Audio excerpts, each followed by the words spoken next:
Well, we reported on the closure of a Harrisburg Rite Aid last night, part of a bigger story about chain pharmacies closing everywhere. Yeah, it turns out the Maclay Street store is part of a larger situation in that part of Harrisburg, and our Seth Kaplan explains.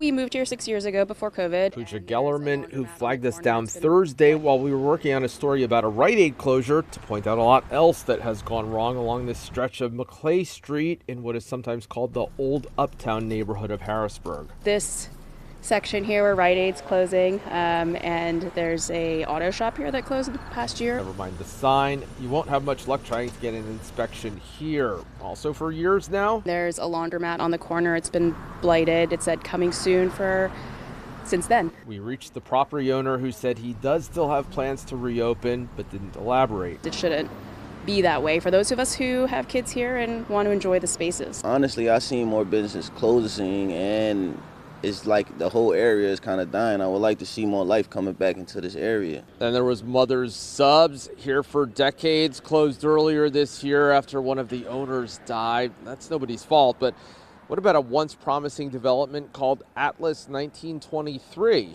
6 and Maclay, since we've been here, they redid everything. Or most everything. A century-old building. Here was the owner. And that's the exciting part. Then we start to rebuild, and then the building is really ready for use. You know, our goal is by the end of the fall. Fall of 2021. Instead, Kind of overgrown, and nothing's been done with the interior. to try to find out what happened, we have tried reaching Adam Mouse several times during the past year, most recently this week, with no success. The governor's residence after the arson attack. Safety, security, absolutely. But there were dozens of trees that were taken down that have been here older than my parents, and it's a shame.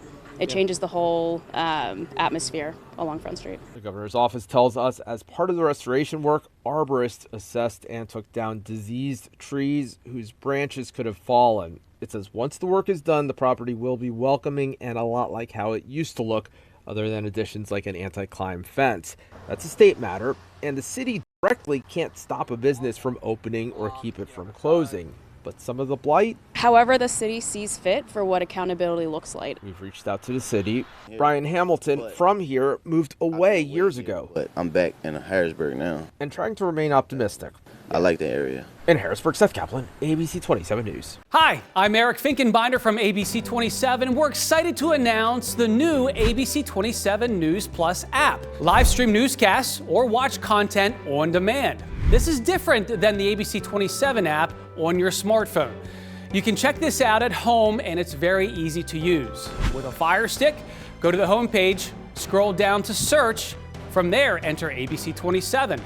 Move over to the apps, and there we are. Click the icon and install. It's just that easy.